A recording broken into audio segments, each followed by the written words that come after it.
Shalom, shalom to everyone. I'm going to continue the series that I've begun called Anti-Zionism is Anti-Semitism, is Anti-Torah, it's even Anti-Judaism.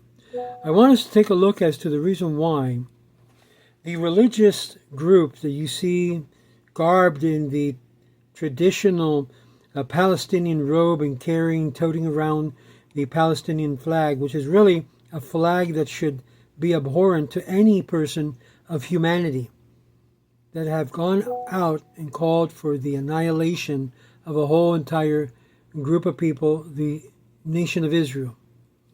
They have been, in fact, the cause for applaud by the groups that I mentioned before, the Netur Karta, the Satmar, etc.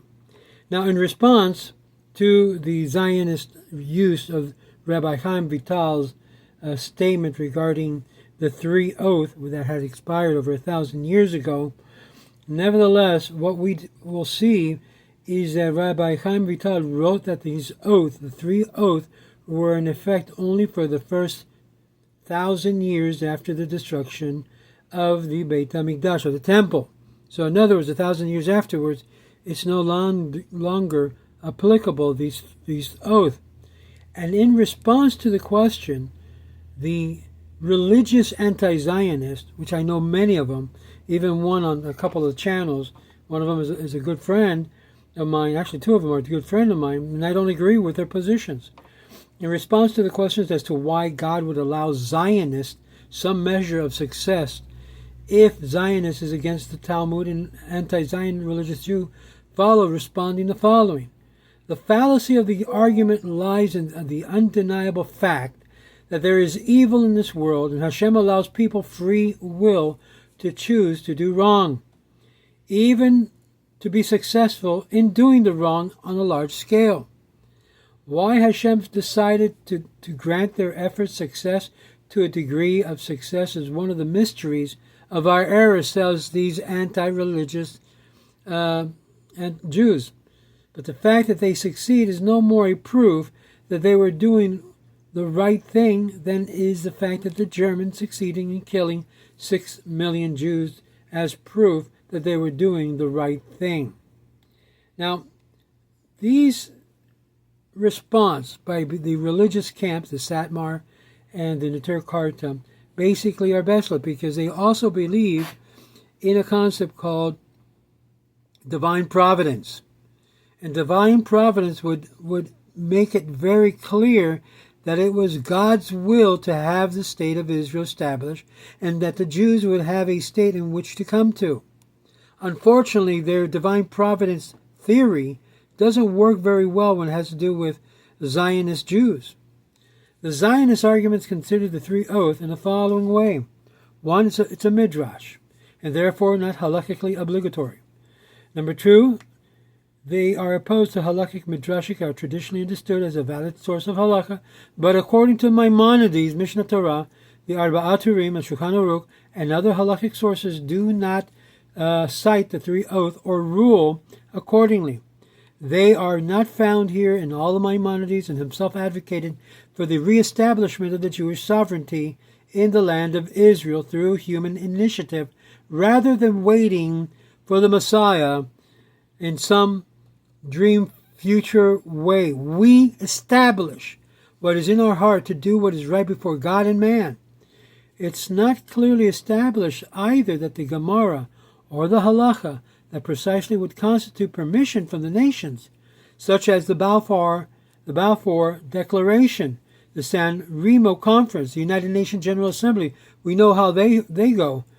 Resolution 181. The League of Nations issued a mandate for Palestine plan on July 24th, 1922, and it's understood that it represents permission and approval from the nations of the world, and accordingly, the Jewish people cannot be considered to have rebelled against the nations.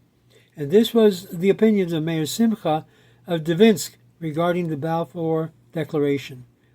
The Balfour Declaration and the San Remo Resolution, League of Nations mandate of Palestine, and the United Nations resolution recommending the establishment of a Jewish state fulfills the first condition of the oath not to rebel against the nations. And thus, when the United Nations told the Jews to go home, it was mandatory that they do so, just as Cyrus instructed the Jews of Babylonia to construct the second temple. I'm hoping and waiting the day that President Trump would do the same thing and call on the Jewish people to rebuild the temple. If President Trump is watching, please, hint, hint, I sent you a letter. The position is held by Eliezer Waldenberg. The three oaths simply means that God has decreed an exile for the Jewish people, and that the fact that the Jewish people successfully returned to the land of Israel and that the state of Israel has survived is evidence that the oath is void and the decree has ended. And thus, what happens to these religious marching around with these Palestinian flags and betraying their fellow Jews? There is a concept in Torah called Moserim, that they think it's a mitzvah to do harm to a fellow Jew and even ratting on them by the state and trying to bring the state of Israel under. These Jews are considered traitors to the Jewish cause and to the Jewish Torah.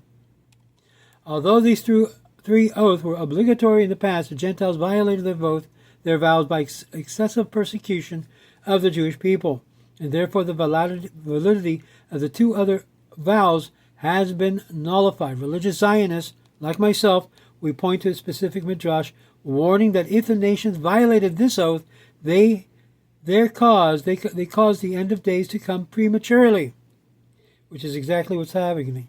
And you can look that up in Shir HaShirim Rabbah. And this has been interpreted to mean that Israel's reestablishment would be implemented sooner than originally intended. With the atrocity against the Jewish people throughout history, and especially after the Holocaust, the Jewish people were absolved of their part of the oath, and those who hold this position rely on the Shulchan Aruch, which states two persons who have taken an oath to do a thing, and one of them violates the other, the other is exempt and does not require permission, which is exactly what we could be argued, and that you'll find in Shulchan Aruch Yoredea 236:6. As a result of the ban on the mass immigration, the land of Israel became void, and Zionism in the state of Israel arose as a direct result of the breach of the Gentile nations of the oath. The Holocaust was the greatest violation of the third oath, and that we see in the response of the Simcha Bart, that even Chabad had asked a rabbi regarding this, and this is what the response was. Religious Zionists often points that Israel's seemingly miraculous survival in numerous Arab-Israeli wars, especially in the 1948 Arab-Israeli War and the Six-Day War, is interpreted this as the state of Israel being preserved directly by the hand of God. The Jewish people did not return en masse to the land, but rather through individual immigrations, well as a series of 5 aliyah. And Jews continue to individually immigrate to Israel today. There was never a point in Jewish history where a majority of world Jewry collectively migrated to the land of Israel. And many authorities understand the oath of not ascending as a wall as not including any immigration or an entire or at least majority of the nation. Some of these authorities also require that the mass immigration be one force in order for the oath to be considered violated. Now, there's a lot of additional materials that we can quote and cite that, in fact, many Haredim who subscribe to the anti-Zionist view still migrate to the land of Israel. Are they not then violating their own oath? This is, to me, it's hypocrisy. You have the hypocrisy that the anti-Zionists, they want to live in the land called under the state of Israel, but they then go in there to try to bring it down, which is exactly what the Neturei Karta and Satmar do, which is complete treason. Their rationalization is that they do so as individual families, but not as member of an organized mass immigration. That's hypocrisy. Pure and uncensored hypocrisy. Other Orthodox Jewish movement, including some of those who oppose Zionism, has denounced the activity in the radical branch of the Neturei Karta. The Guardian of Israel, as they are so called, or ultra-Orthodox, would be regarded as wild fringes, cults of the extreme religious right, and in fact have done more harm by embracing our enemies who wish our end than anything else. So some took the steps to condemn Israel and bring about its eventual dismantling until the coming of Messiah, which is exactly why you see they're working hand in hand with the very enemies of the people of Israel to bring down Israel. So what have they created? They encourage liberalism, leftist ideologies, which opens the door to all types of negative things to bring down the state of Israel. My word to Bibi Netanyahu and those that are fighting this war of God, because no doubt about it, this war that they're fighting is a war of God. It's a war against the enemies who wish to see the Jewish people completely decimated, to create another Holocaust in our modern day. And we have seen how the great lion has arisen and arose and demonstrated without a shadow of doubt that God is with Israel, will continue to be with Israel.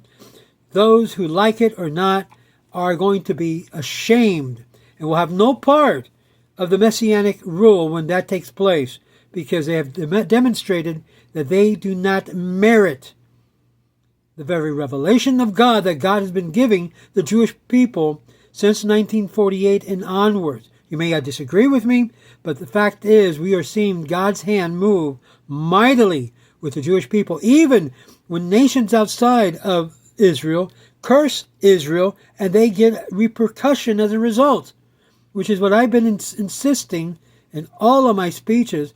You bless Israel and you'll be blessed. Trump has blessed Israel and has blessed Bibi Netanyahu, and you ought to as well, for your own good and for the good of the entire world, because God said so. Where? In our Torah. So learn a little bit of Torah and stop all this mystical elevations of all of these mystical flights. Get down to earth, land on the fundamentals of what makes us a people. It's called the Torah, both written and oral.